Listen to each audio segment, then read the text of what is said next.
গরু 70,000 দেওয়ার ইচ্ছা আছে। গরু লালন পালন করতে তাও মোটামুটি মিনিমাম 50,000 টাকা খরচ হয়েছে। খারাপ লাগার তো কারো কারণ নাই, এখানে লালন পালন করে কুরবানির জন্য তো পশু পোষা, এটা তো আনন্দের কথা। হ্যাঁ, গরু বেচার পরে না একটু তো খারাপ লাগবে, যেহেতু বহুদিন তো বাড়িতে আসলো, তারপর তো খারাপ লাগারই কথা।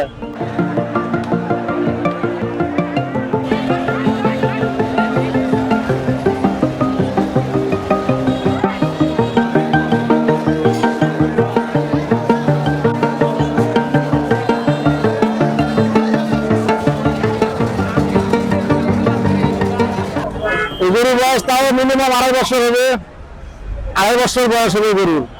এই সেটা ব্যান্ডে খাওয়ানো হয়েছে। হ্যাঁ, এখন তো লাভবান হচ্ছে, তুলনামূলক একটু বাজার কম থাকার কারণ দেশের এই যে সংকট দেখা দিচ্ছে, ফসলের কোনো দাম নাই, পেঁয়াজ নাই, পেঁয়াজের দাম নাই, আলুর দাম নাই। এক বস্তা সার কিনবার লাগে 3,000 টাকা লাগছে।